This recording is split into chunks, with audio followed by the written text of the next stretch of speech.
Do you guys think it's okay that PSA executives can have their cards graded by PSA? I don't think so.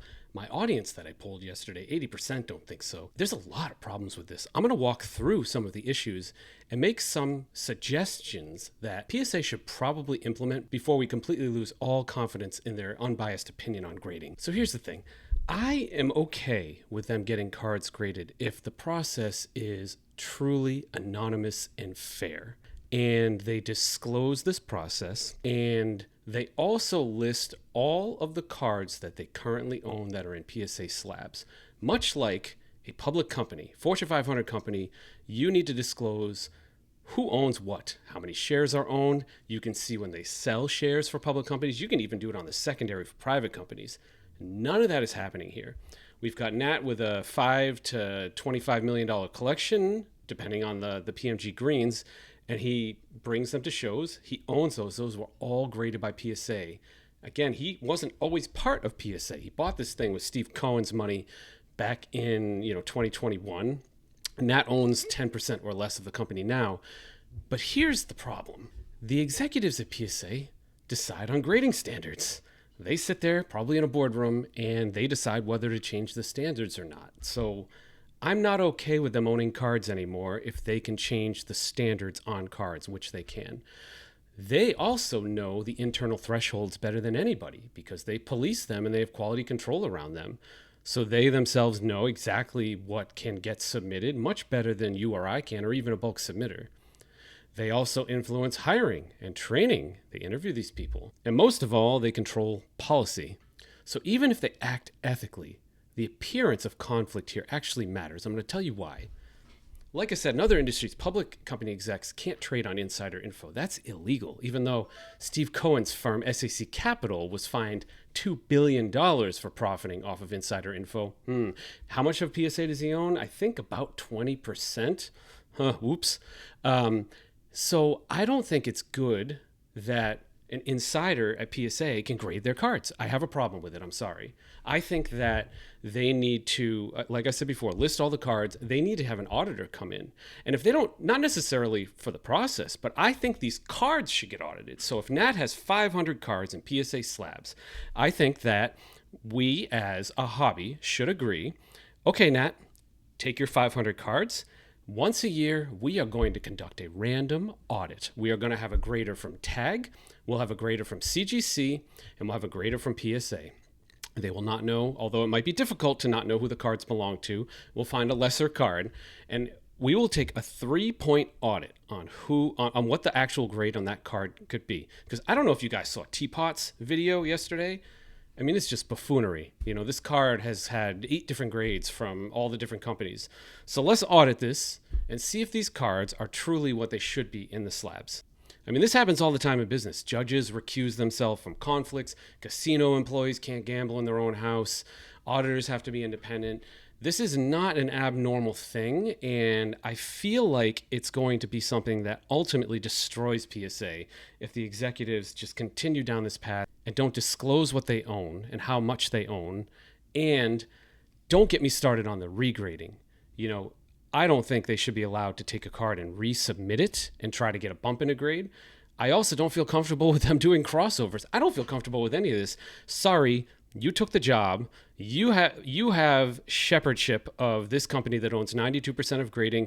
You no longer, as a collector, can get your cards graded by them. This is also, like if, Donald Trump became president, he had to not divest his businesses, but he had to put them in independent trust. Those cards that you own should probably also be in an independent trust so they don't get resubmitted and crossed over, and it should be audited. My simple question here is if everything's on the up and up and it's clean, PSA should have no problem with this. They should sit down and be like, all right, guys, listen, we own a lot of the hobby grading system now. I personally own a lot of cards and we benefit from the ownership of those cards. Some predate our time at PSA and some post-date our time at PSA. I think it's time where as an executive committee, we decide that we are not allowed to grade cards here anymore. If they come out and do this and they publish what they own, like most people in a public stock company would, then I think we'll feel a lot better, especially if they say, guys, independent company, 3 different graders, they're going to audit these things. I mean, the problem here is just the vast difference in value between a PSA 9 and a 10. It's just so, it's 2 to 10x to 100x, 6, 7, 8 figures in some cases. And I don't like the fact that this company has all the power to determine that grade. And yet the executives at this company also have the ability to receive a grade from the company that they are shepherding. And, I'm not accusing them of anything, but I want to see this process. Nobody's seen anything with the grading process. There's never been a tour. Show me the anonymity where if Nat submits a card, that thing doesn't get seen. I want to see how that works. I've heard from the grader that I interviewed is that it's all done blind. But still, even if it is, I go back to the things I mentioned at the beginning. The executives influence grading standards. They know the internal thresholds. They influence the hiring and training, and they control policy.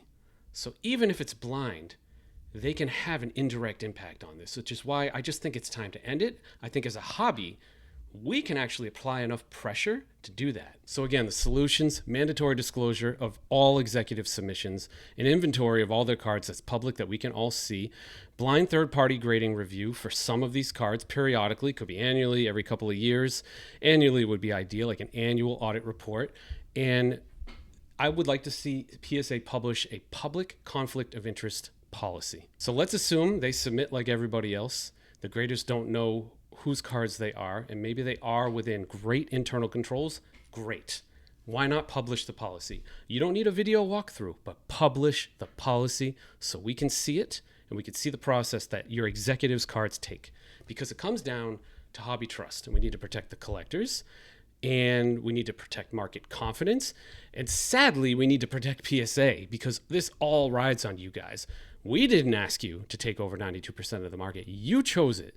And so now we need to protect you and your reputation so our cards don't all get decimated.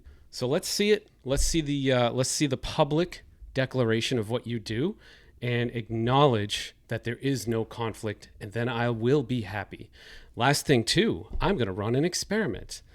I'm going to say 20 graded cards, simple cards, a range of grades, everything from 2 to a 10.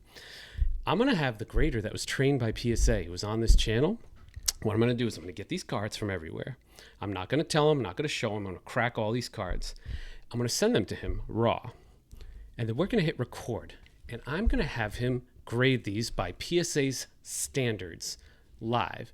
And we'll see how close he gets, because I'm starting to lose confidence in the entire grading system based on Teapot's video. And all of you should question it as well. Thanks, everyone.